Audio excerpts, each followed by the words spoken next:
scheduled from November the 14th. They're scheduled to the 21st and now on November the 30th.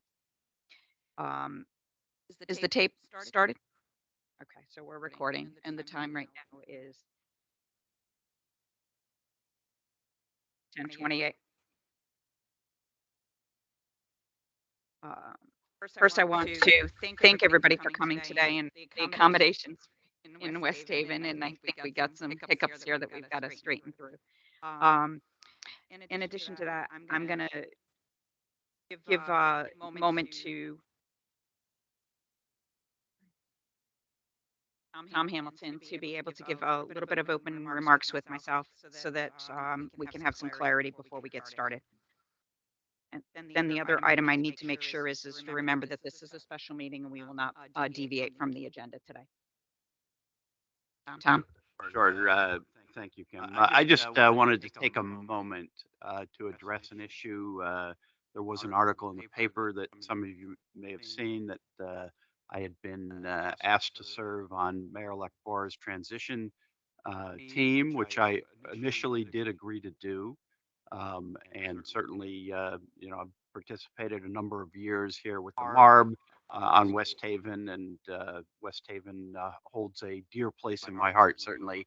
I did attend the initial kickoff meeting, and I also participated in one departmental informational interview. Upon further reflection, I decided that to avoid any appearance of any sort of conflict with my duties as a member of the MARB, I then backed away and relinquished any involvement with the transition committee at that point. So I was not involved in any decision making or discussion concerning policy issues or preparation of any materials for the mayor-elect. So I just wanted to put that on the record and leave it at that. Thank you. Thank you, Tom. Andrea, do you have any opening comments? Good morning. No, I don't. Thank you. Thank you. All right, we'll move to the second item on the agenda today, which is the approval of the minutes for September the 19th. They're included in your packet, and wondering if anybody has any questions. Move to approve. Can I get a second? Second. Aye. Any opposed? And any abstentions? All right. The motion has carried and the minutes have been approved. Thank you. Next item on the agenda is a status update. And I'm going to look over to Mr. Taylor to help give an update on the FY22 audit and then follow in with the FY23 audit. I want to say that we've got good news, and the good news is that the audit was submitted to OPM on Tuesday, and I'm going to have David give us an update on the overall audit and any findings. And David? Good morning, everybody. The overall comment that I would have on the statements as issued and on the findings that our auditors noted are there were no surprises. Everything was as expected, and I'll go through a little bit of that.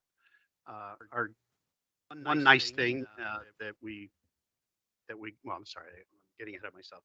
Our general fund had a $2.3 million surplus, as we've been projecting all along.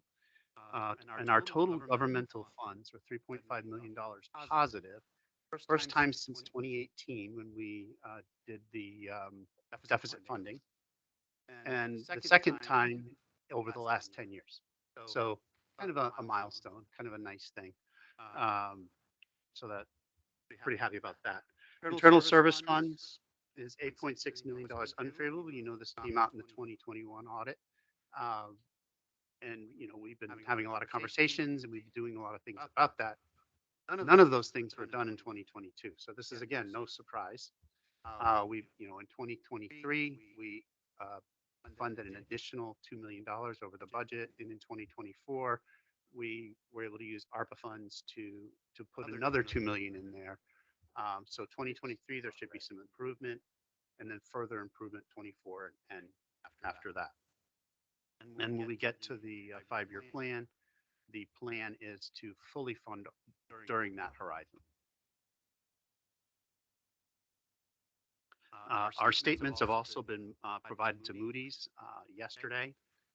If you might remember, Moody's sort of imposed a deadline of November 30th, or we would risk a downgrade in our bond rating. That was something that we dearly wanted to avoid. And so we're very happy that we were able to get that there on time. That's what I had on that. Also, sorry to get into the corrective action plan.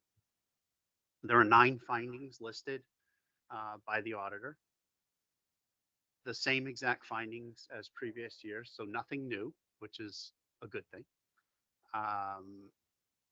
Our responses this year for all but 2 are, we have put things in place. We're now doing it correctly. Policies and procedures have changed. Controls are now in place, et cetera. But you'll be able to see that as you review that document. We've done a lot of work over the last 18 months. The team, especially this guy, been very actively enacting and working with Little Z, working with Protiviti. We believe we'll close the gap on the rest, and we'll definitely be in a much better place over the next year. So, is it echoing still? Yes.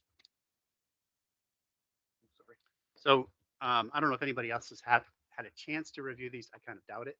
It's kind of a late breaking thing, but if there's any questions anybody has, I'd try to entertain those. As a heads up, we've reached out to audit firm, you're aware, to see if they will be available to give us an update at the full MARB meeting on December the 7th and get some, it was too short for this particular meeting to invite them, so I thought that it would be appropriate to have them come to the full MARB if they're available. So, Given the delay, this is the 22nd audit, and a lot of the key takeaways took place afterwards. I mean, is this going to be a very short presentation, limited to, I know auditors have to say all sorts of things to cover themselves. I'm just wondering if we might save some time if maybe we didn't hear from them, unless there's something in the 22 numbers that David hasn't addressed. I mean, normally we talk about the findings, but been there, done that. It's up to you. I mean, I haven't even briefed the secretary yet. He's not even aware that this has been issued yet, because we won't do that in preparation for this. So I'll give him up to you. the opportunity to understand. Thank you. Did we get a copy of the audit yet or not? Okay, we have not. Okay, but we will be getting it. Yeah. OPM have, but it's not the MARB.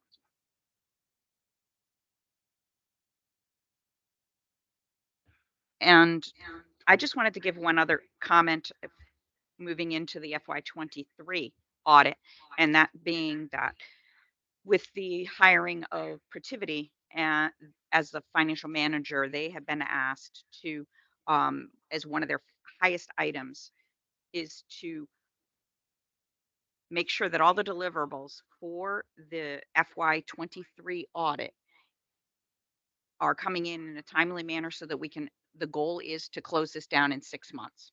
So by June 30th, if not sooner, that the FY23 audit should be scheduled to be released. We want that to be a high priority for Protiviti. And then the next item through the next following 6 months will be for them to deliver December 24's, December fiscal year 24 by December 31st. And that will put them back on track again. Sorry, I'm having struggles with hearing myself twice, so forgive me.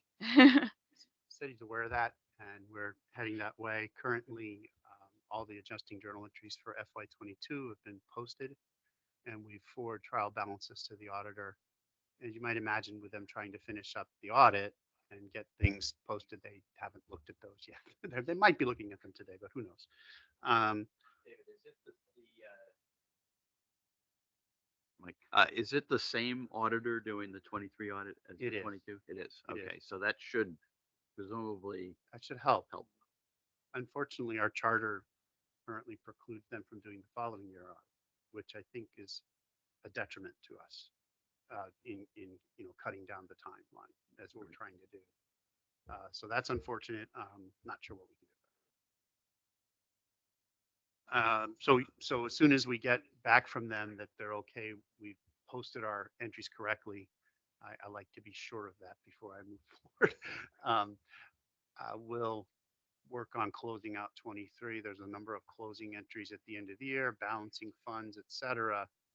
That I like to know that all the other entries are in the books before I book those entries. So those are sitting on my desk waiting this update. All right, moving on to the next agenda item, which is bonds and the bands issuances. This was waiting for the FY22 audit in order Yes. and the timeline. We'd be looking for a new timeline. Okay. So we are looking to meet with the new administration. I believe that the mayor-elect has reached out, well, the Pullman and Cumley, our bond attorneys, have reached out to her, and they have a tentative date. At the same time, Bill Lindsay from Unistat and myself have been reaching out to her to try to set up the same meeting. But good news, it'll happen in the next week or two, I think. And we'll, coming out of that, prepare a new timeline. We felt it premature to do that until we all met. However, I will say we are looking at January as the next best time to go to market.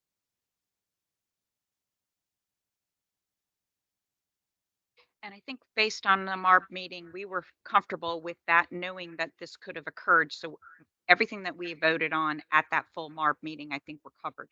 Yeah, Do you agree? my understanding is that not only do we have the council's resolution to be able to go to market, we have also gotten approval from the MARB to do that in anticipation that we might have been able to do it earlier.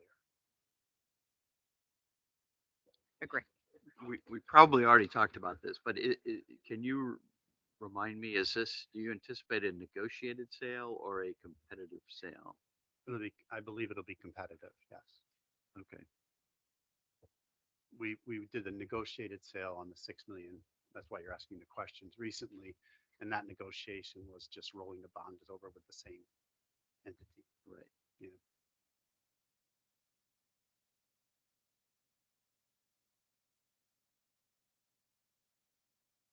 Any other questions on this agenda item for the bands and the bond issuance?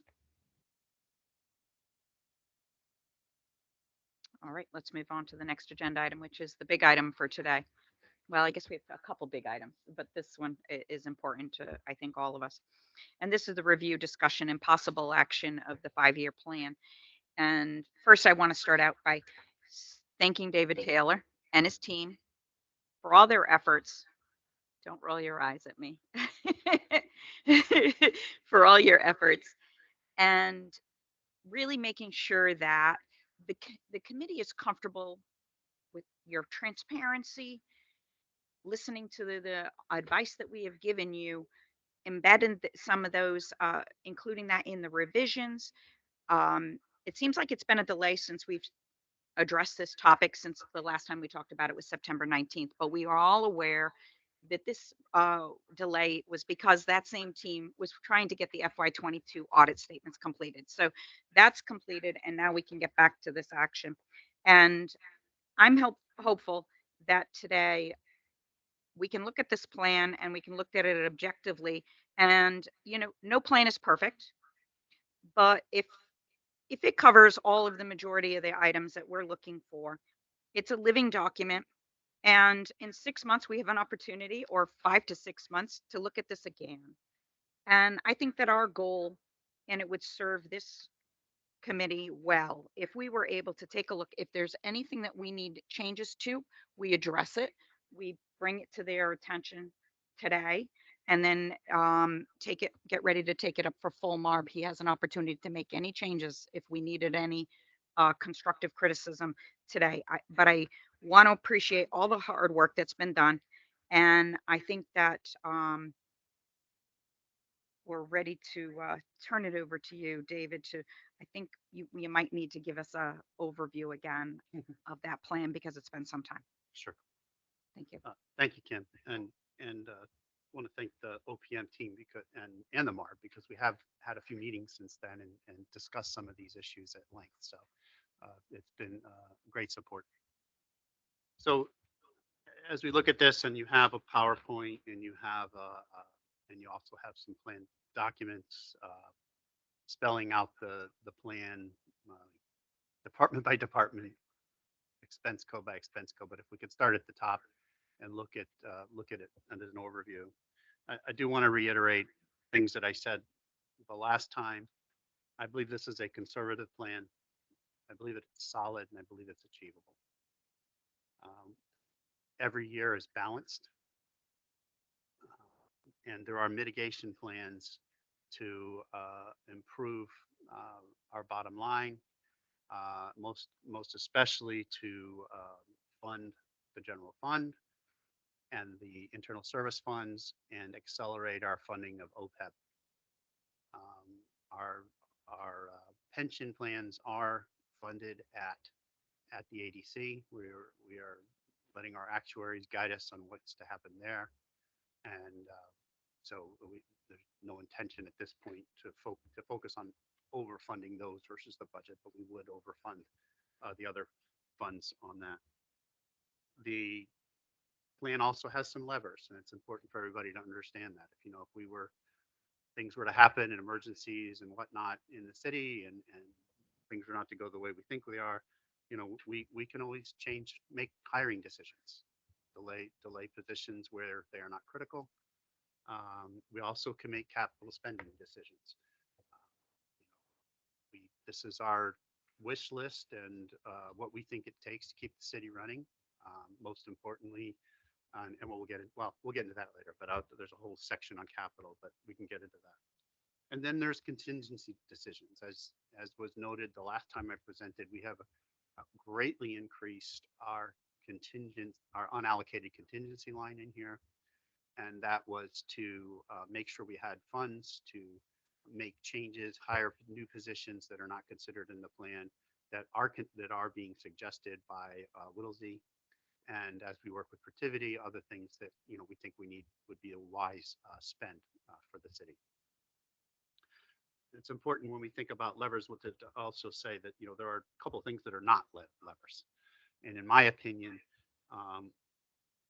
we will fund the internal service fund. It's not, for me, that's not a negotiable item, and additionally funding the pension at the ADAC. So those are two things. So just to talk about what's in here, because I know there's a few things that are probably on your mind. What is in here? So there's an update to the water pollution capital spending, painstakingly separated out grants from loans within the capital plan, because it's very important for you guys to understand what we'll have to source from the citizens as opposed to what will be coming from outside sources. The 5-year capital plan also has other increases and changes, most notably the I believe with $9 million that we had in there for the new Allentown firehouse that we don't even know we're going to build. And frankly, if it was in there prematurely, because there's no way we'd build it over the next couple of years. So,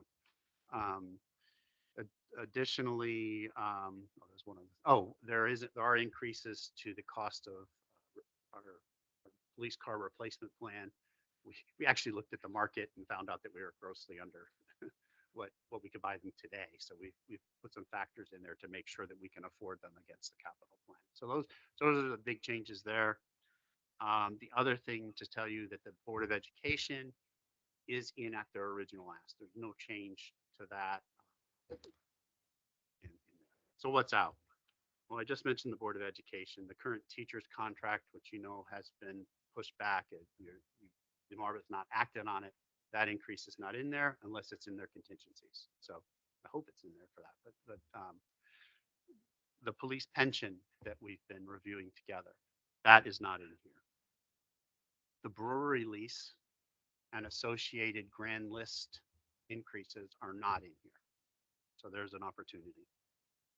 As I mentioned before, the Allentown Fire Department construction is not in here. And neither is the library. If you remember, there was sort of a fire department library sort of building that was suggested. So those things are not in. So with that, the same agenda as before, except for I added the 5-year capital plan on page 2. I will say that I just noticed this last night that the pages are a little bit out of order, and we're going to hit the 5-year capital plan after the assumptions before the plan itself. So just a heads up. Page 3, important to note, and I've already said it, we are planning to fund the internal service fund over 5 years. I think I had in a previous iteration of this portions of it over 15 years, and we all agreed that that was too slow. David, Madam Chair, can I say, again, I'm going to add my thanks to you for transparency, and this page 3, I think, is very, very helpful, because I think as we go forward, this is what we ought to look at. And I think there may be some conversations that we have about priorities here. You came up with yours, which I think is the good starting point, and I think we ought to have a conversation about those kinds of things, and really where you want to be at the end of the 5 years, and maybe even start talking about what does it take for you to get out of here, and especially when there's no lunch served. But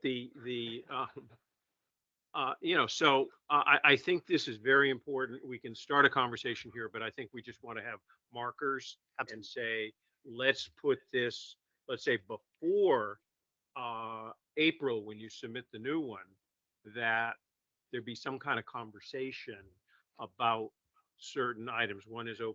I'd like a little more background on that. That number made my jaw drop.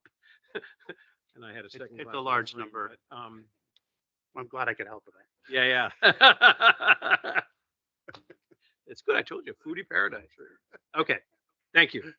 Yeah, thank you for that. And a couple of things. Yes, I agree. We need to prioritize.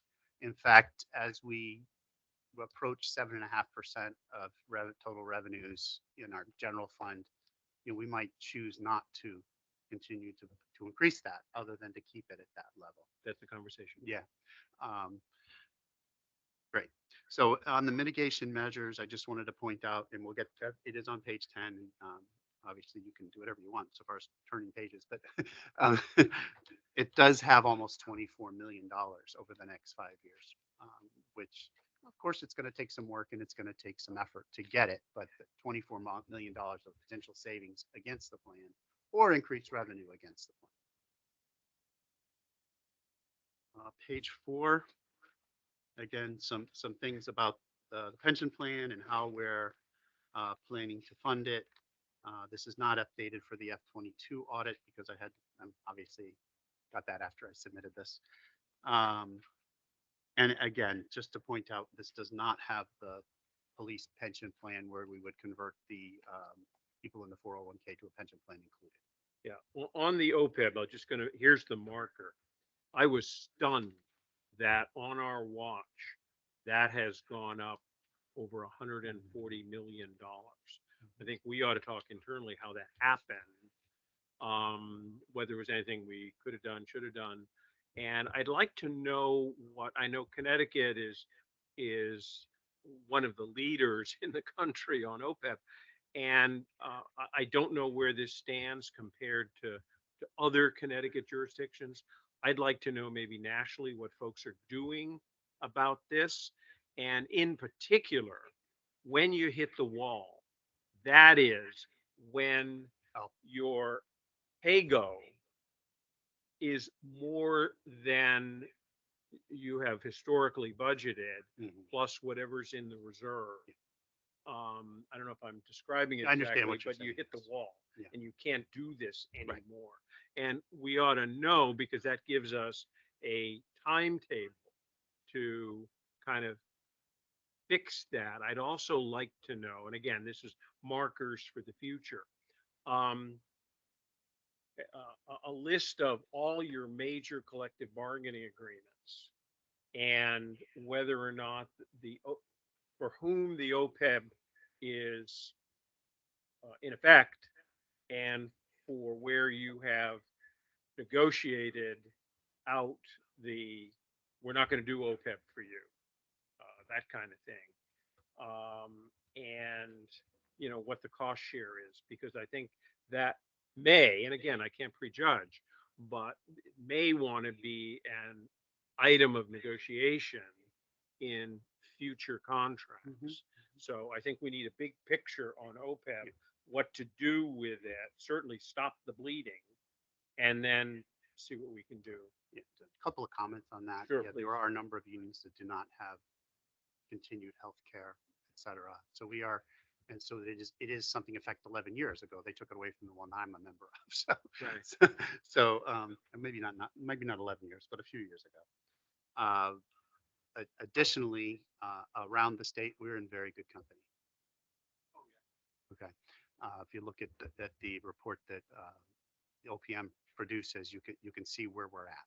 And anyway, I say good company, maybe it's bad company, but there's a lot of us. Yes, Tom. Yeah, just I too have some concerns about OPEB. I think that's the area of the 5-year plan that I'm, got the least comfort around. And it would be useful to understand how the liabilities went from 179 million to 321. I think what we need to look at is do some sort of deep dive and analysis, if you will, on the OPEB valuations in that period. A bunch of it, I'm assuming, is not anything that West Haven did or didn't do, but is really assumption changes about this or that.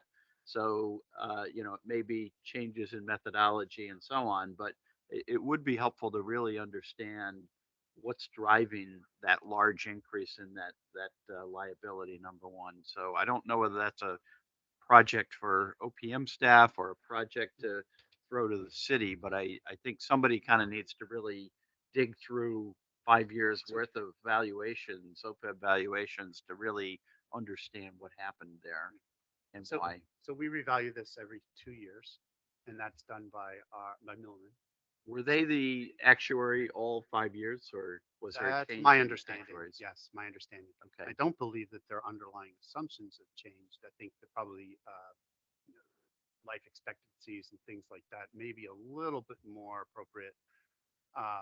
But yeah, I think it I would mean, make healthcare a lot of inflation sense. is a big driver, and so maybe That they would be the other were at 6% and went to 8.5%. I don't Yeah. know. I mean, We have seen that with Milliman's reports. yeah. Yes. But So actually, probably, maybe it doesn't need it too deep a dive by you so much as asking Milliman to kind of summarize it for you as to here are the reasons why your liabilities went from 179 million to 321. Give me a 1-page memo that explains it or whatever. like to ask you to stop reading So the other thing I'm not clear on is what is the current ADEC for your OPEB liability? In other words, if you were fully funding what the actuary says you should be funding on an annual basis, how much money is that, number one? And then how much are you presently putting in, which is essentially pay as you go plus another 50 or whatever. $500,000 a year in this plan. So I'd like to see the delta and understand the delta. And then, and here's the hardest part, I think there needs to be a more concrete commitment to move from where you are now, which is essentially pay as you go plus a bit more what you think you can afford, to saying we're going to phase in to a full actuarial funding over, in this case, I do think longer than 5 years is appropriate. I was thinking maybe 10 years or 15 years. And I'm talking not that the plan be fully funded in 10 years or 15 years, but that you move from where you are now to fully funding what the actuary says you need to put in over a 10 to 15-year period. And, um, how much, if you were to layer that into your 5-year plan, how much would that add to the budget or, Okay. I just think there needs to be something a little more concrete than just simply saying, well, we're going to try to save money elsewhere, and to the extent we can, we're going to dump whatever we think we can afford into OPEB. I think there needs to be something a little more concrete that says our plan is to move from where we are now to funding what the actuary says we should be putting in, but we're going to do it. We're going to phase it in incrementally over a 10-year period, or maybe even a 15-year period. Just, yeah, it's not in here, it's not on paper, it's not been Right. brought to a council. However, my thoughts on this matter are, let's get the internal service fund where it needs to be. Let's continue to fund the pension, turn our attention to OPEB once we've taken care of the immediate need. And I the internal agree. service fund. I agree that the internal service fund is more immediate. Those liabilities, are going to be payable over the next, typically, they assume it's like a 7-year payout on workers' comp liability or something. So I think that is a more immediate need, and certainly maintaining the general fund balance is also an immediate and important requirement. Correct. So. Just to follow up on that, I think Tom's comments, I think underlie the need to find out either statewide or nationally what people are doing to address this. At least part of me says we don't want to get too far ahead of the curve and look how low our OPEB is, and everyone all of a sudden signs an order saying, okay, we're state's giving gazillion dollars for towns to help with their OPEB, but again, I'd like to see, because it may very well be trying to cut down the liability. Are there statute where we can kind of control healthcare costs? I mean, I don't know. More contribution sharing, things like that, as opposed to accepting the status quo and say, what's the ADAC, and let's meet it. I think we have to do both. We got to try to lower that ADAC by lowering the obligation. And I don't know what's out there. Yeah. And again, this is a marker. Yeah, And I have some experience in some of the communities I worked in back in 2008. Norwalk was sort of set the pace, and it's interesting because really across the state of Connecticut, OPEB is very much a mixed bag. You have some communities that are paying strictly pay as you go. They've never established an OPEB trust fund. They've never done anything to reduce OPEB liabilities, and the total liabilities are enormous. And you have other places, Norwalk happens to be one of them. In 2008, we started on a plan to phase into, it was actually a 3-part plan. One was to address trying the liability side, primarily through closing off the benefits to new hires, and then cutting back the benefits. We put in place premium co-shares for retirees that were pegged to the premium co-shares paid by active employees. So we went from a 0% co-share to about a 20% co-share over a number of years. So we eliminated the liability for new hires. We said for those people who are already in the plan, that you are going to start paying a premium cost share equivalent to what actives are paying. We also put in place, and I think we were the only place that actually did it in Connecticut, but we established a trust fund, and we require active employees to make contributions to that trust fund in addition to the employer making contributions. Now, the downside to that is that almost certainly does make the obligation to provide those benefits to those people who meet the qualifications for them, since they've been paying in over, in some cases now, a period that, from 2008 to now 2023. They've been paying into this trust fund for years. You can't very well negotiate away the benefit completely for those employees at some, future date without also paying them back the money they put in with interest. It becomes very complicated. So essentially, those folks are going to be getting benefit, but we were collecting hundreds of thousands of dollars a year from active employees going into the trust fund. And then over 5 years, which I think it ended up stretching to 6 years, we phased in making the actuarial required contribution that the actuary determined. And the long and the short of it is that plan went from being 0% funded in 2008 to 100% funded in, I think it was 2019 or something like that was when they crossed the threshold. So now their OPEB plan is 100% funded. It's got, several hundreds of millions of dollars in it. And, there's no, I mean, there's an expense, but it's now you're not, it's the big expense on that the actuary determines is not so much the current expense that employees are earning right now. It's because you've got all this past service liability that you haven't accumulated any assets for.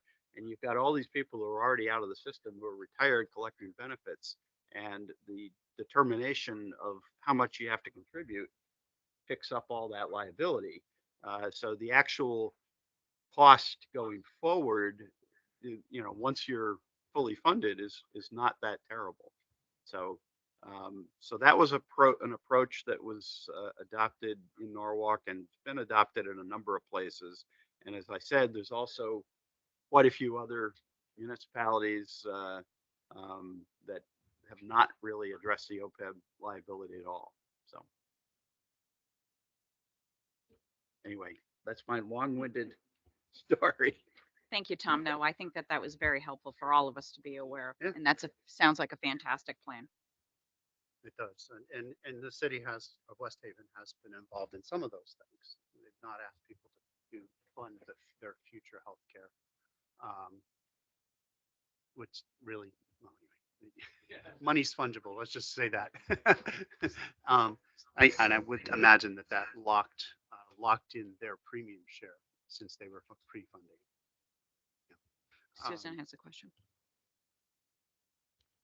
Good morning. My question has to do with page 45, the water pollution control. And I'll wait till you get there. I was just looking over my notes. Okay.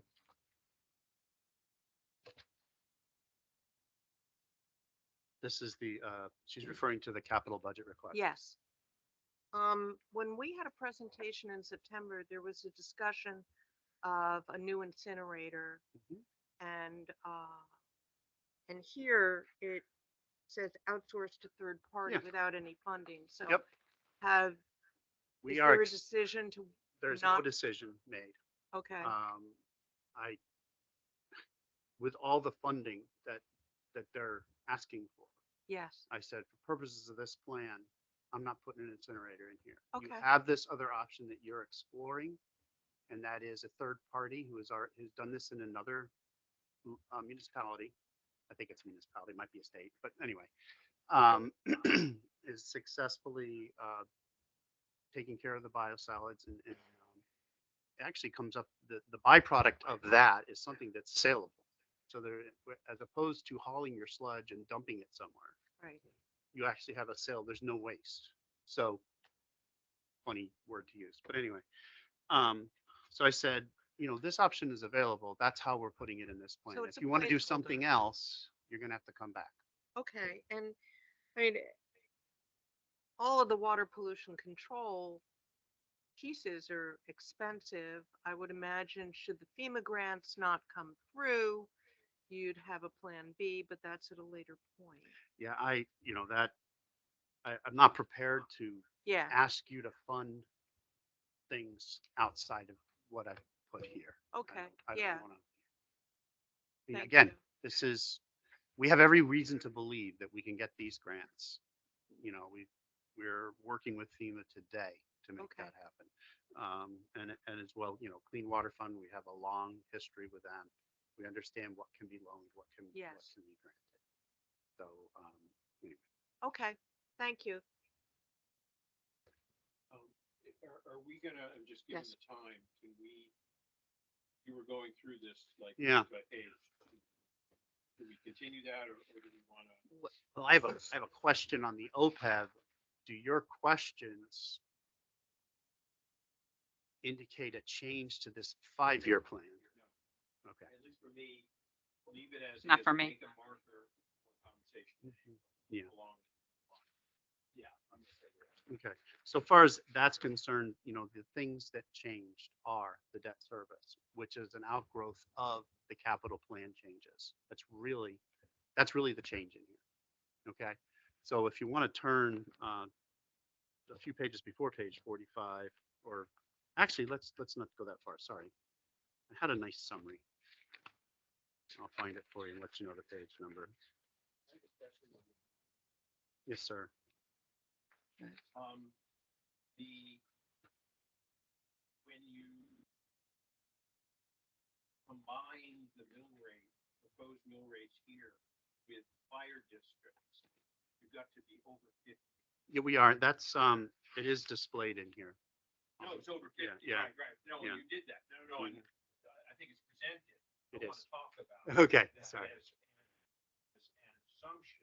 And I know Tom had mentioned at a prior meeting that just because of looking at effective tax rates versus just the mill rates may be illuminating.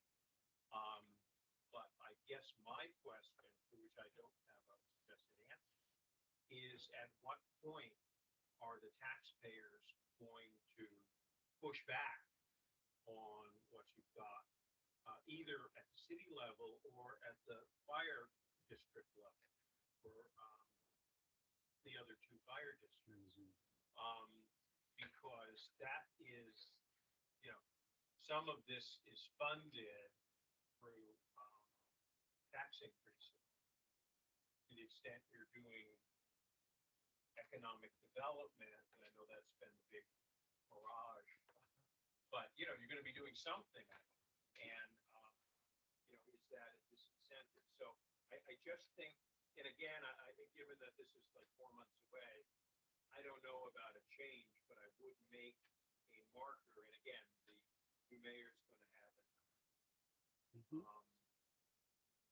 Maybe it's more than 7 days sort of for the next meeting, but so anyway, I just want to mention that because it's a big question. And whether you can do that. One of the things, and again, not here, is but my thing is that are there areas of spending that could be reduced either with what you're doing or more to the point, should you be doing certain kinds of programs? And I think that's good. One of the good things I take away, sort of maybe preempting the big meeting, is we would have been very concerned whether there were people with the requisite skill in place. Correct. Elections are good things. So I think the fact that you're looking at this now is a huge step forward in terms of getting your personal infrastructure together. So again, but I just, and if you get people taking fresh looks with new eyes at what you really need to do, I think that's what, again, doesn't affect what we do here, but just again, a marker for what you're doing. Yeah, I totally agree. And one of the notes on the grand list is I have very little economic development built into our projection, and for that reason, it's very low, and we continue to. However, as you've heard in past MARB meetings when I presented the financials, there is a tremendous amount of construction going on in our city, and it has been for the last 6 months or so. And we'll talk about it again next week. None of that is, the impact of increasing our ground lease is just not in here. Um, and then with the brewery coming along over the next 5 years, that should also increase that because they will have to pay taxes on the value of what they build there. So, um, and to me, that's a start. I think that the things that are happening, the new condos down on Beach Street, the fact that we raised Beach Street, and now the new hotel, that they can start thinking, oh, I can build here. All that property's been sold over the last several decades. Uh, People are more incented. Okay, I'm going to improve this property now. We've got a lot of unimproved property down there, right on the waterfront. It's ridiculous. Okay, now you're not going to flood anymore. Maybe you'll invest some money. We'll get something built there, increase the tax base, et cetera, et cetera. And I think things are really turning around. If you got off on exit 42, there's construction right in front of you. The Denny's is coming down, a new building is going to go up. Starbucks has put it in a whole new location, opens up space in the other mall next to it for somebody new to come in. Anyway, I'm very encouraged, as you can tell by what I'm seeing as I drive And that's fantastic. around. After this long ride of you Yeah. doing two positions. Any other questions about the 5-year plan that we want to bring up? Tom? So regarding the capital, could I direct you to page 13? Yes, sir. I just thought this was a good chart. No pride in authorship, but if you look at the blue section in the middle, broken down, yes, there's a capital plan with, excess. Well, you can see the totals. It goes from 17 to 23 to 55 to 53 and back down to Sorry, 23. I don't know. We don't have the right. I submitted, the page number 13 is over here within the 5-year plan.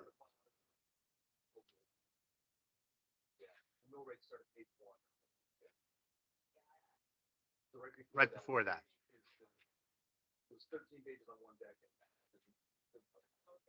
Page 13 of the PowerPoint. How's that? Sorry, I hope that folks online are able to follow. Okay, I'm with you. You see it with the blue section in the middle? Just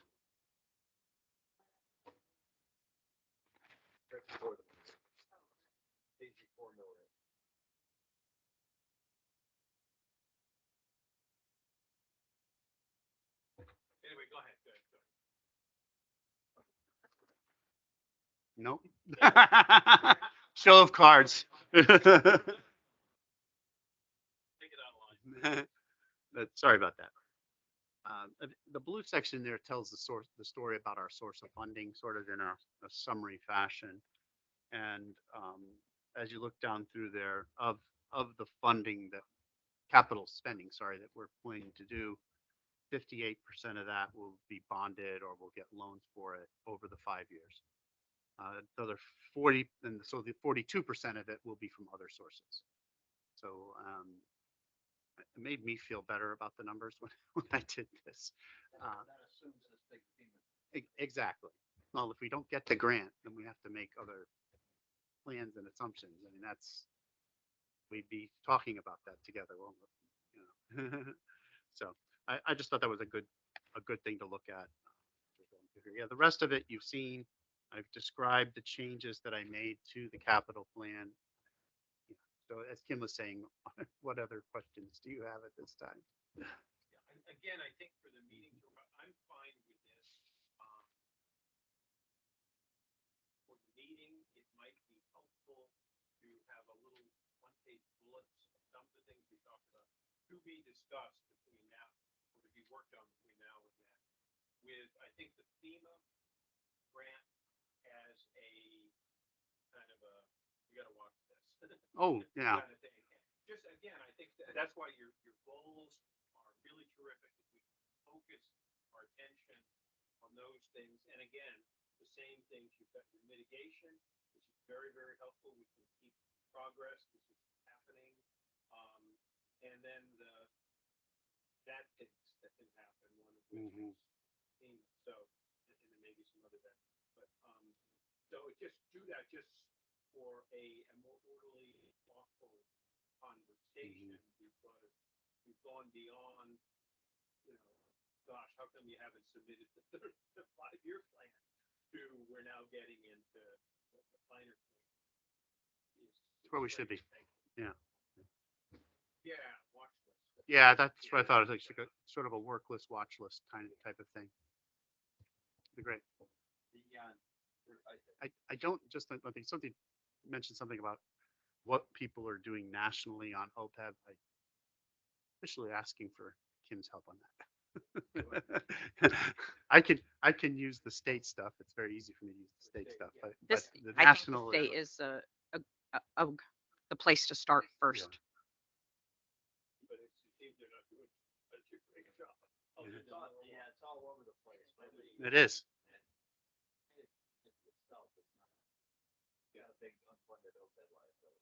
In a couple of years, we'll be doing better than state. And that's our goal. Yeah, so you guys are becoming us. What the heck? And on the capital plan, you've Yes. said your 5-year plan provides funding for Washington School rebuild, Yes. but I don't see, well, I don't know how much the rebuild is, but is it the 8.8 million or what's the? It's in the Board of Ed line. And I sorry, I'm not looking at that page anymore, but the details are provided. Yes, you see the state pays for most of it. Oh, that's the local share. Gotcha. Okay. I didn't break out that grant. Okay. You know, Gotcha. I thought it was, since I brought up the importance of looking at the sewer and their plans to you, I felt it was Yeah. a good idea to show you everything. That I Okay.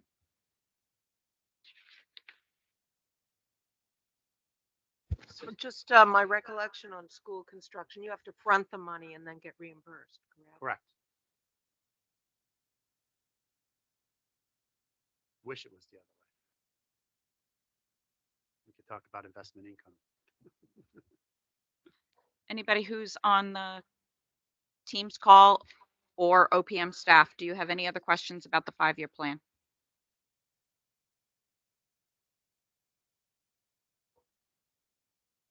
Can I get a motion for approval of the 5-year plan? Thank you, Mr. White. Second. Thank you, Mr. Hamilton. All in favor, please say aye. Aye. Aye. Any opposed? Or abstentions? 5-year plan has been approved for recommendation to the full MARB. Congratulations. Thank you. We have not seen this in a lot of years. I didn't bring anything from the cellar, but we might want to do that.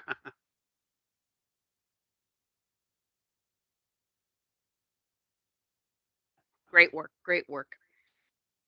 We can then move on to the next agenda item, which is review discussion of non-labor contracts. And the first, are we going to, what time is it? Do you know if your legal attorney is with us? She's not. Okay.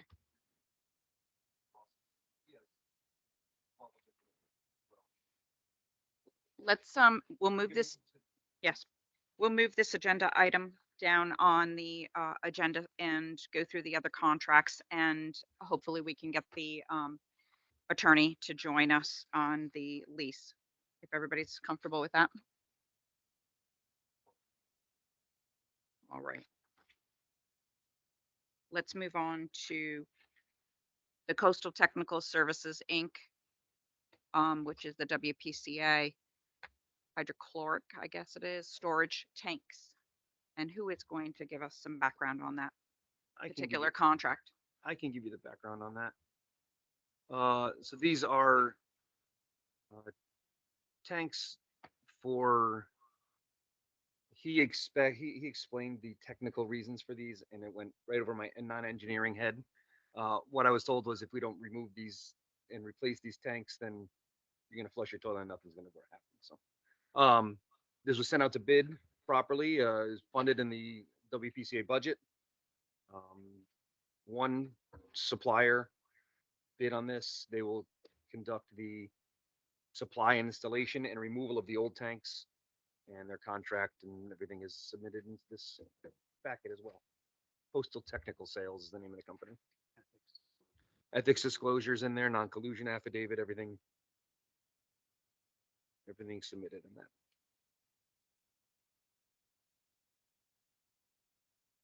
Any questions?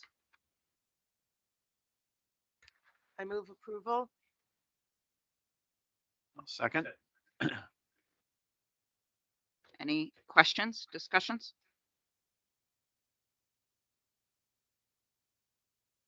I hear none.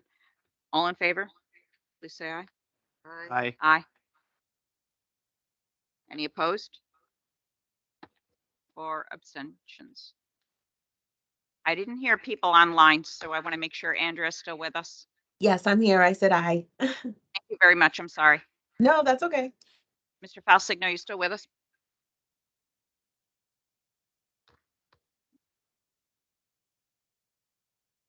I know he had to depart early. Yeah, I We was have- gonna say, I know he had to leave at 11:30, he said. Okay, very good. We'll note him as departing. Next item on the agenda, oh, sorry, that motion carries, and this has been approved for a recommendation for the full MARB. The next item is the West Shore Fire Districts, and it's a grant for ARPA dollars. And we have discussed this particular item when we had our tour of the fire districts, and West Shore is the first one to come forward with this is a grant contract.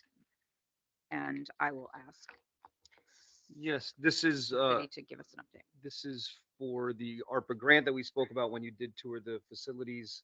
This is for the building that we had our meeting in West Shore. This is to waterproof the basement floor and walls and to begin construction on additional living quarters for each house to establish male and female living quarters in both houses. The grant award is for $975,000. The earmark for the fire districts was $1,030,000. The remaining money will be used to fund our feasibility study for. Was this in particular the waterproofing? I can't remember. This is the waterproofing and the additional living quarters. I believe the contract. Yes. So, yeah, I was trying to understand who the contract is with. Tremco is the name of the company. Tremco is the national contract, and they subcontract the work out. So it hasn't been assigned to a subcontractor yet through Tremco. They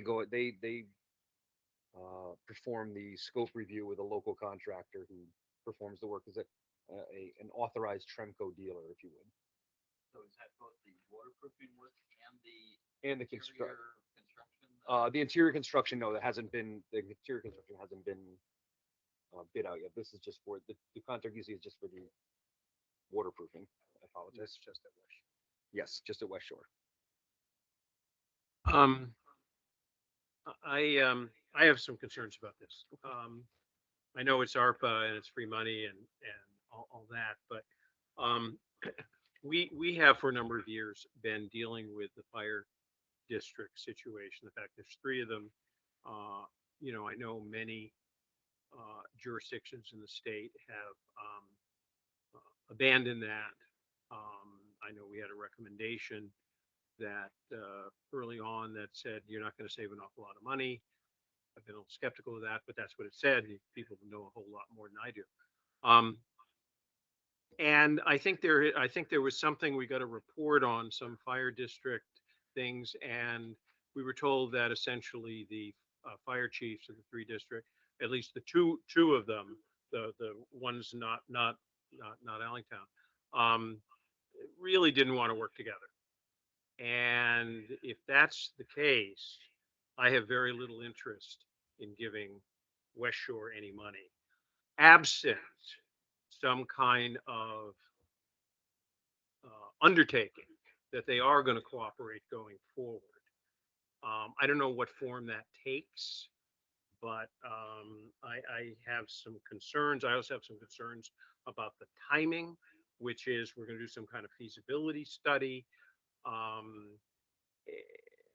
of, I don't know, at one point there was some talk about not merging everything, but acting as one fire district, that maybe there'd be a fire station on near a line that would serve two districts, or I don't understand, but I'm having a little trouble authorizing money for fire districts when there's no overall plan on how they're going to work together to lower their expenses. And nor is there a commitment on the part of, other than Allentown, to work together. So I think until that's resolved, I've got a problem with this. One quick thing is, when must, when do you lose ARPA money? What's the deadline for filing your, I want to do this with the money, and then you've got a couple more years to spend it? We have to encumber the money by December of 2024. Okay, so if this gets turned down, they've got another year to come up with something, because I don't want. And it's got to be spent by 26, And December then 26. 26, okay. So anyway, So, that's, so I'm sure the that's chief my can, view, and I'm sure the chief can probably speak on this too as Can I well, just- but the districts have formed a tri-district commission. They are, you know, working in a cohesive manner with each other. I can't speak, you know, like I said, I haven't had a lot of input with the fire districts yet. Yep. But I'm sure Chief Terenzio can speak on because that. my sense is that there have been conversations, and that's it. And I don't know that that's, when someone says a tri-district Mhm. commission, I think, oh, as opposed to getting together, And 3 or 4 this times a week. this feasibility study that we're speaking of, it's going to be, what we're looking for is a company to come in and say, we don't have a fire department anywhere, and if you were to build one for us, how would it look? Oh, okay. And So that's But with the notion that you might change it to look like that, or, oh, this down is the road. nice. Yeah, down the road. We're just not going to work together and have down the nice road. That's things. something no, I will no, say. we requested this. Yeah. This subcommittee requested this. So when we took a tour Yeah. on site, Yeah. October, August? No, yeah, it was there, right? It was very hot. It was September. When we took that tour and went to and went to each one of the fire districts, it was important for this committee to make sure that we looked at it and have a master plan and a feasibility study, so that this way they would pretend that there were no fire, because they wanted to build this Right. this this new firehouse. We weren't in agreement to building a new firehouse until somebody clean the slate and let's see what this city looks like. Are we delivering service the way we should? If you started fresh instead of looking at just Allentown by themselves and creating a brand new building for them, which might be very well needed, but is that the right place? Is that the right decision? So that's why, Bob, we stepped back and we said, you know what? There are some short-term needs. And during that meeting, I think that those that took the tour, Stephen, you were with us as well. There were Susan, myself, and Tom. And when we took those tours, I will tell you this, it was alarming. And the alarming part of it that came was for the citizens of this city and the workers.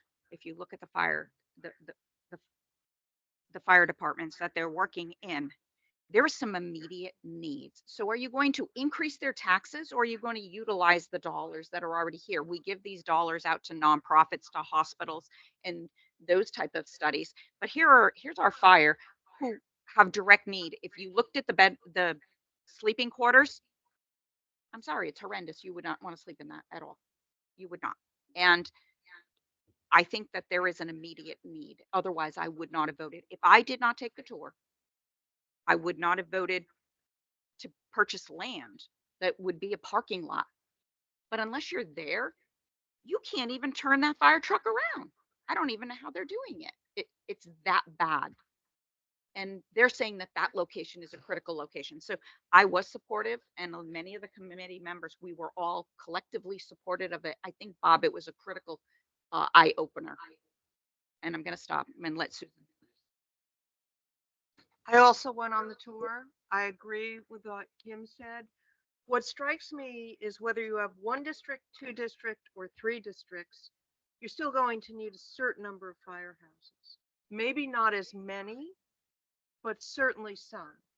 And the West Shore Fire District is clearly a valuable asset in looking at that firehouse is a valuable asset in looking at where you serve people and how. And as Kim said, there are some short-term needs that the tour was very striking in terms of the waterproofing and in terms of the reconstruction on the second floor.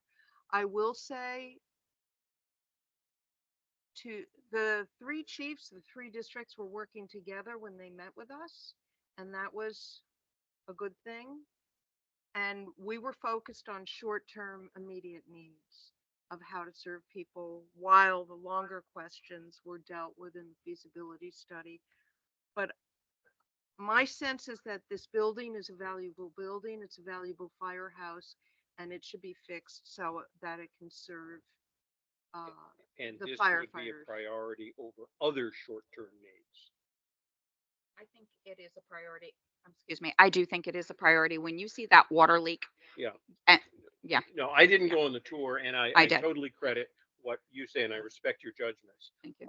I guess one of the things that I have is that the bigger picture is going forward. And I absolutely support the feasibility study. Is that enough money, by the way, for the feasibility? I don't know that. We have to build Because it was, our, you said $1,030,000, and so that's like about 55,000. But there's two other districts that are, contributing. contributing. All three districts are contributing. One by ARPA and the other. All by our, we have ARPA asks for the other two districts coming for Center and Allen. Okay, and those, are they going to include other things? Yes, this is just the money. Okay. West Shore. There's a Center district ask and there's a. Okay, could I ask that again, since I don't want to delay anything, and I'm crediting that this is a need, but it sounds like there are other needs. I'd like to see all the needs together and at one time and talk about it, and maybe the feasibility is we get that going somehow. I don't know if it's possible. Because you know, as Susan said, you're going to need you're going to need fire stations, and if they're you know, uninhabitable or you can't get the trucks out, then that's got to be taken care of. But I guess I would like. Do you know when do you know when the Central and the Allentown are going to be coming in? The asks. Hold 1 second though. We did get to see all of this. We got to see all of those projects all at once, and we then gave the recommendation that they could move forward with it. Yes. Yeah. I'd like to see The that. materials were all sent to all the members. Oh, okay. Yes. Then if you could, I think I remember there was, I mean, they spread this up, and I think I remember there was something that the ARPA fellow Carney.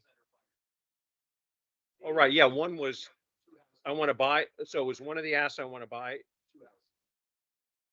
Properties to add to the city, the firehouse parking lot. Oh, the lot. Right. Okay. The But footprint. was the other one for the new station? Okay. If you could send that to me, that would be helpful when we deal with this. I'm going to think about it, but one of the things I'd ask you to think about is whether, as a condition of this, we try to get some commitment on the part of West Shore to cooperate in something broader. All I'm hearing is the chiefs they were together, they had a meeting, but we've been hearing that for 6 years. And I don't even know that they have the combined administrator for the pension fund investment yet. Maybe they did after 6 years, but I'd like to see that as again, taking into consideration that this is a need for a non-West Haven entity, because we don't have any control over this. I'm assuming the lawyers vetted it and it's okay for West Haven to give it to another entity. Yes, that was determined. But anyway, upset. Tom. Yeah, I just did want to kind of push back or respond to the issue of lack of cooperation, if you will. I think that overstates the what's going on in the fire districts as I understand it. Because what I saw and what I've heard from talking with the chiefs and meeting, when we met with them, it appears to me that there is a pretty robust working relationship from a firefighting standpoint. That, in other words, when there is a alarm goes out in one district, they have immediate response from other districts as appropriate. Um, and then when they're on the fire scene, they train together, they work together, and so they operate from a fire Okay. suppression standpoint, I think, pretty much as one. I think the issue is you still got three separate administrative entities, and certainly if you had a clean slate and we're just building or creating a city fire department, you wouldn't have three chiefs. So there is some overlap there. The area that we had identified and focused on as an area that I thought and I still think there is some opportunity to achieve some efficiencies is in the area of managing the pension assets.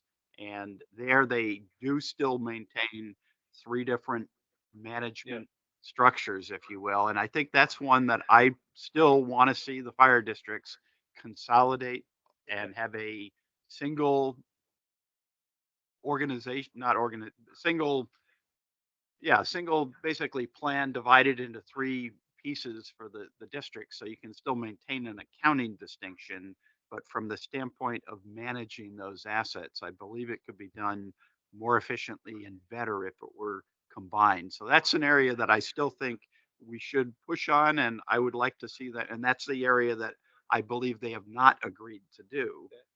But I think to extend it, what I heard you say, extended it in as if it were the fire districts didn't talk to each No, other. no, no, no. And I think from a firefighting standpoint, they are doing what they ought to be doing.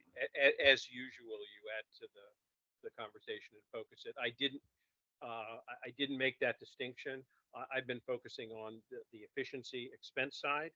And I had heard that they were working together from a fire suppression standpoint, and that's good.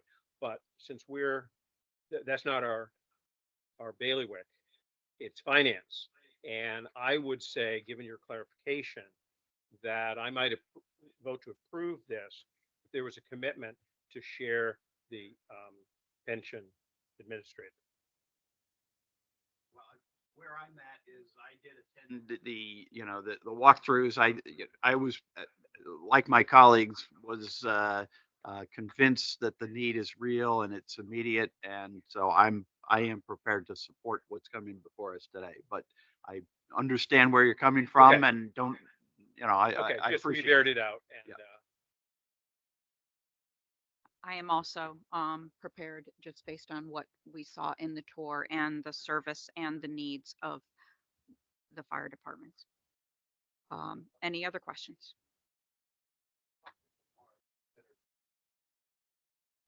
We didn't put it up as an approval because we only approved contracts. It was it was making the awareness.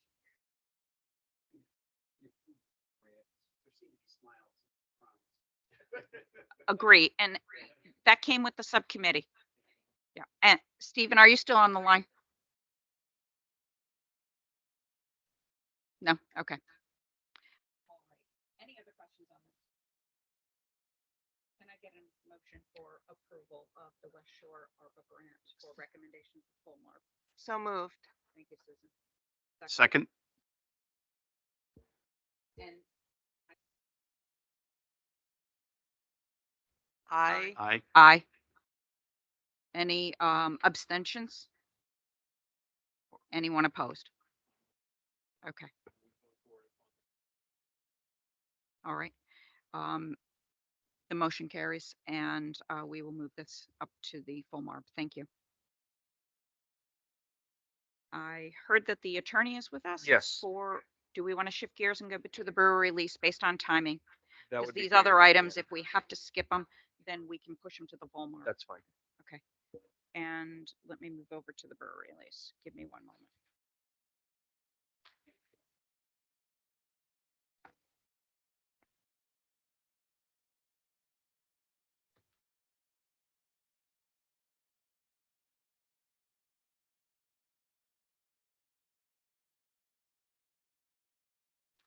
All right. This is agenda item 5A, and it is the Rock Street Brewery LLC. It's a land lease. And I'm going to ask Yeah, we have Mr. Spryer to, attorney Karen Kravitz on the line with us. Thank you very much for taking time out of your busy schedule today. Hi, everyone. And she'll be able to answer any questions we have on the proposed land lease. this is the first time we're hearing it from a long time. Can we get a quick overview of what has transpired? We saw a lot in the paper. Sure. This is So for what land. happened was first, oh, go ahead. Please do. Rick, do you want to go ahead? No, Karen, go right ahead. Oh, okay. So what happened was that the initial proposal was approved by planning and zoning and was approved by the city council. But then appeals were brought from the zoning board of appeals granting of variances and from the planning and zoning commission's approval. So NEBCO went back to the drawing board and significantly reduced the size of the building and the scope of their activities at the site, so that all they're proposing to do there is to brew what's consumed there on the site, to have a tap room with a small catering kitchen and a patio. So the term of the lease was shortened. So now the term of the lease is an initial 20-year term with one 20-year option and then a 10-year option. The rent was increased from the prior proposal. The monthly rent is now $6,000 a month. That would go up to $6,600 after the initial first 10 years, and then 10 years, every 10 years, it would go up 10% during any option period.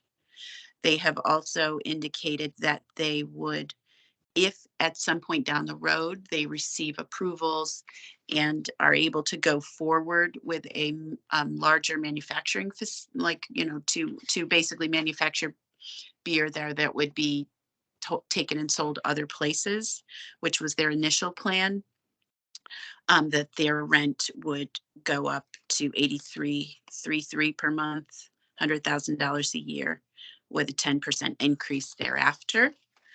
And then there is a total cap on the rent that they pay plus their real property tax. And this is a ground lease, so that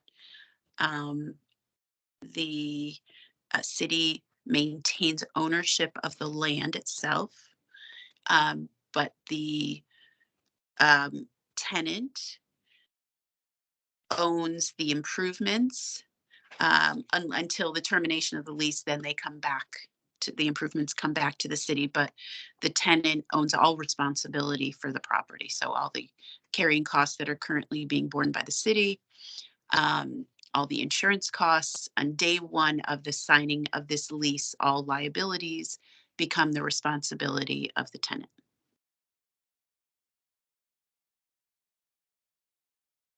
Thank you. That's helpful. Susan has a question. Thank you. I don't have a question on the lease itself. My question is on the current litigation, the status of the zoning appeals, and whether any new litigation has been filed. So as you may know, the Planning and Zoning Commission just granted a conditional approval Tuesday night. So the existing appeals are still pending, but they are based on an approval and variances that are not going to be required for NEBCO to proceed on its current proposal. So they will essentially be rendered moot, because even though there's an approval on the record, what NEBCO is proposing does not require the variances that are at issue in the appeal or the prior Planning and Zoning Commission approval. So the only remaining question is, Planning and Zoning Commission has issued a new approval. No variances were required.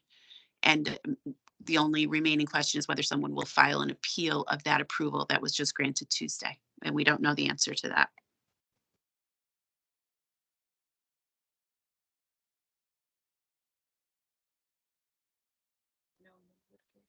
That's what it sounds like. So can you just confirm so I can be sure? I'm not a lawyer. There is no new litigation, current litigation, just the old prior. Exactly. Thank you for confirming that. Mhm.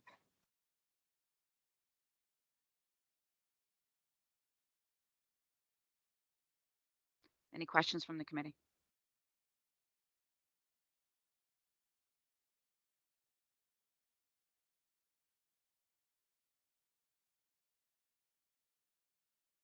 The timetable for construction, assuming there's no unpleasant surprise in court, is roughly when? I know you didn't put much in your 5-year plan, but refresh my recollection.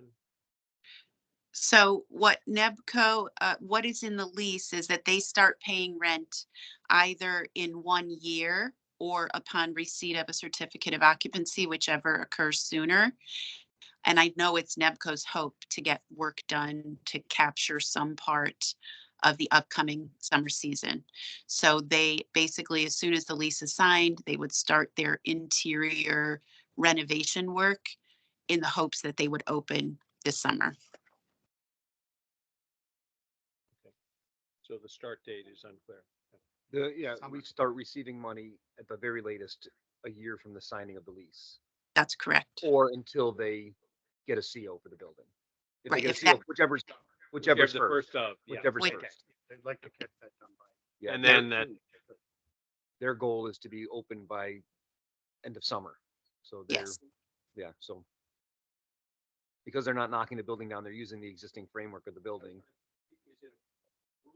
right. There will be some exterior improvements, but most of they're hoping to invest between 3 and 4 million in the interior of the building. Yes. Yeah, we get it. Yes, so there, it's, the site plan was submitted to zoning. Yeah, it's very large. Basically, they'll brew beer for consumption there Yeah, no distribution. on the. You can, like most breweries, you can buy cans or growlers or things there. Yeah. But no, their initial plan was distribution and manufacture. Right.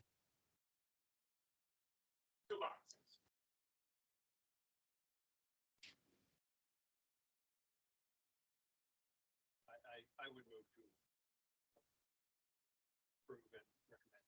I'll second. Thank you. Thank you. All in favor, please say aye. Aye. Aye. Any opposed? I hear none. All right, the brewer release is moving forward. Thank you. Thank you. Very much. Thanks for having me. Bye-bye. Thanks for coming. Fantastic. Okay, we're on schedule too. I am too. And it's not for, I don't, oops, my.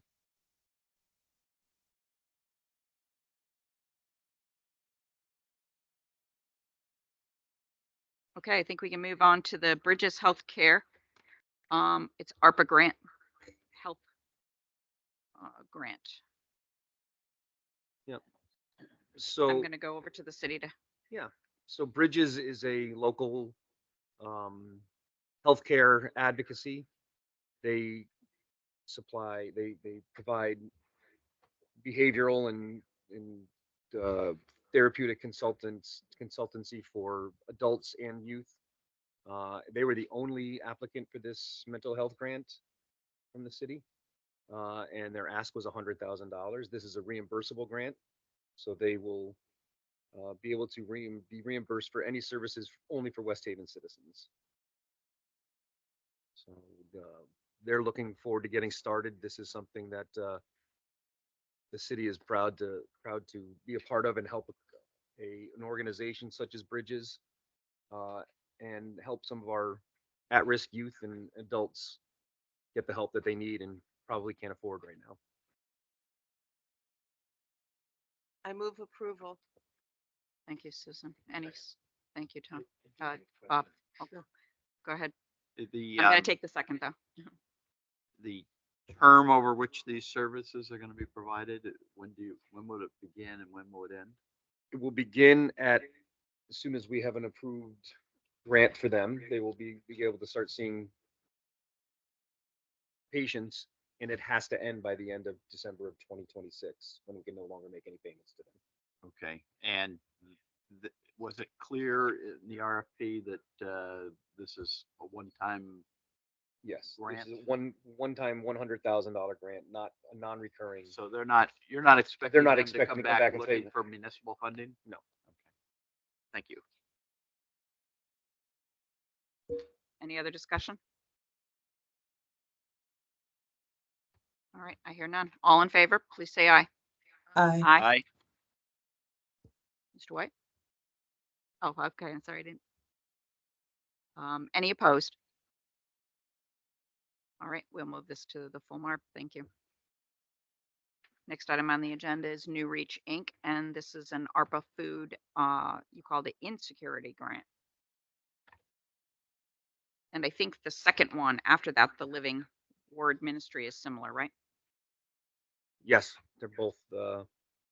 New Reach provides meals, deliverable meals to families in need. They do this throughout New Haven County. This will benefit West Haven citizens through New Reach. This was approved by City Council and approved by the ARPA committee as well.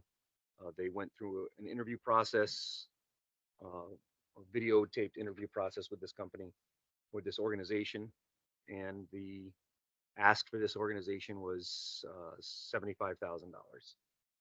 All reimbursable. Nothing that there's no check cut to New Reach. Everything is reimbursable expenses. So if it doesn't qualify for our ARPA committee, they don't get reimbursed for it. The invoices have to be serving the citizens of West Haven.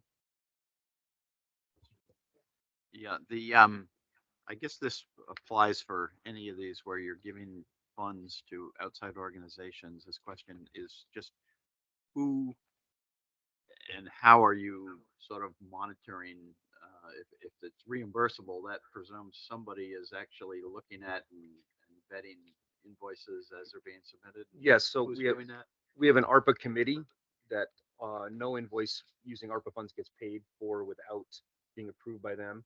We have a compliance company, UHY Advisors, who makes sure that all of our RFPs, our payments are compliant with ARPA guidelines. And we have Carmody, Tvorak, and Tennessee. I have so many names in these law firms now. They check the legal status of these to make sure that these all pass the smell test.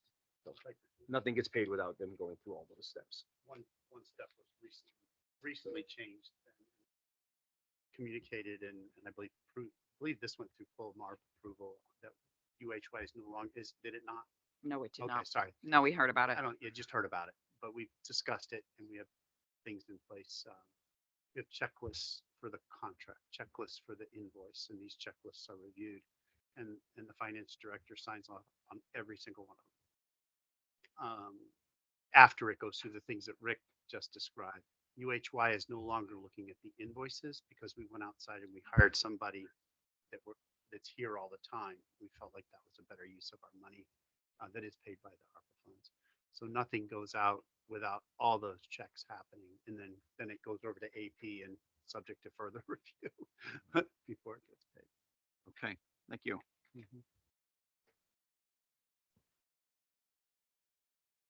Any other questions? Can I get a motion for approval? I move approval. Thank you, Susan. Second. Oh, I heard you, Andrea. I'll take you. All in favor?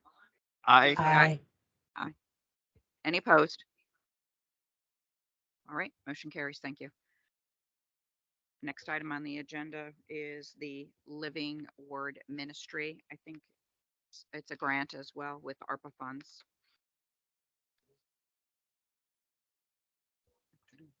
Yes, this is for the Living Word Ministries, otherwise known here in town as the Vertical Church. They opened a dream center on Center Street, which is designed to combat food insecurity in the city. Their ask was for $150,000 to offset some of the building costs of that dream center and supplies and building and supplies. I'm sorry. Yes. And it's right around the corner if anybody would like to go see it after the meeting.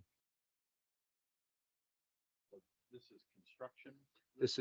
It's already been constructed. They're looking for reimbursement on the, well, it was an existing building, I should say. They're looking for reimbursement on the remodel of the inside to retrofit it with coolers. And this also serves as a community closet. So they do clothing donations there as well, and a community pantry. So the funds that they'll be applying for as they submit their expenses will be specifically for food insecurity. So the cost of putting in the cooler and whatnot. Yeah, included in the packet on page 16 is the budget for this item, and it included equipment, which is a forklift, which is 30,000, and then supplies and food is about 10. My question about the contractual services and subcontracting is for 25,000, and it's a third party called Westies Care. Can you give me some insight on that? So I apologize. I didn't realize that this was the contract that's coming in. We will withdraw this contract and put a full MARB. The Westies Care is coming out of their ass. I appreciate that. Yep. Then we will table. We'll submit the correct contract, Yes. the Okay. corrected amended contract at the full MARB. Okay, we will withdraw this from today. And now we'll move. Thank you. You have a question? Do you want to withdraw? Well, we can take no action. Okay. Because the thing comes I mean, I was just, well, no, I wasn't looking to take any action. I'm not a lawyer. I don't want to go there, but, is there any issue of separation right here that, I can get the legal opinion from Mark Malaspina, our attorney on this, Okay, and that- bring it with yeah, with the and I next. just- Yes, it has been looked at. But I'll get their legal opinion in writing. Yeah. My assumption of all these departments is intended through your committee or council that they comply with our provisions. I haven't paid any attention. Right. I'm assuming it's there. It's a wise. So then why don't we take no action on the ARPA food grants in totality? Then Reach is the same as well. So you already, They're both. New Reach is not New Religious. I'm sorry. I didn't know if you wanted to do the whole thing in totality, just that one I aspect think of it. just the Okay, just the Living Word. Just to mention that it's very difficult to find an organization that's doing this type of work that is not faith-based. So it would be, yeah. And we'll bring all of that, all those legal opinions with us next week when we submit. You're gonna have the cases. Yeah, you sure. Past precedents, everything, sure. Make sure his deck is a lot thicker. All right, the open items list is the next item in the agenda, and we're coming on at 12 o'clock. Some updates have occurred through this. Yeah, I don't have, There's a number of updates Yeah. that Rick and I discussed, but failed to get to the OPM on a timely manner. I apologize for that. But if you want to table, we can do that next time. yeah, I'm just going to pass. We've included it in the packet as it stands, and then we will look to update that. And the next item for the other business is just to get an update from the city on the upcoming grants that are there and what the subcommittee can be aware of, because I know there's a number of grants that have been, Right. we heard publicly.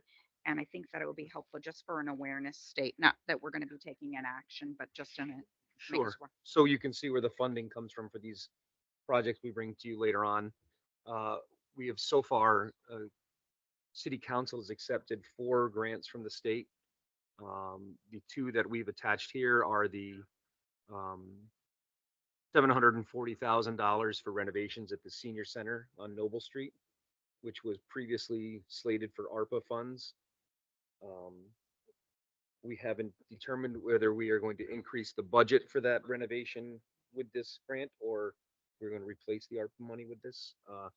But that $740,000 has been earmarked for the senior center renovations. The other accepted grant so far by the city is the $250,000 DECD grant for sidewalk improvements and pedestrian improvements. These are going to be at Rock Street where the brewery is. The proposed plan of the brewery is to include a patio that jets out from the back of the building, and we will be moving the boardwalk further out towards the water to accommodate an expansion of the brewery. And that's all based on city council and zoning approval and everything. The city council's approved this grant already. This is on zoning approval now. And finding the rest of the money required to do that. Correct. This may be we can contribute $250,000 to the moving of the boardwalk as long as the developer is ready to pony up the rest of it, because $250,000 doesn't go as far as it used to in sidewalks. We've got a $1.25 million project to improve climate resiliency in the city. This is explicitly towards Lake Street and Colonial Boulevard. If you drive down the beach, you'll see at the end of Lake Street a large canyon in the beach that at the last major storm, the outflow pipe there doesn't have enough. It's not big enough to handle the water flow, and it just rushes down the street and floods the beach. And it happens every time we have a major storm, and we get tasked with adding more sand and bringing more sand in, and it's just the 1.25 million to fix that would cost almost that to put new sand in it every year. So, and then the $880,000 is to help the police department and the fire department's communication system. I'm sorry, the police department and animal control's communication system.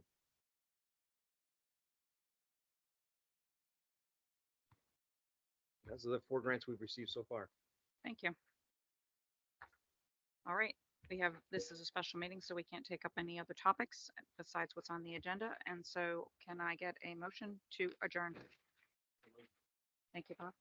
Second. Thank you, Susan. All in favor, please say aye. Aye. Aye. All right, thank you. Bye now.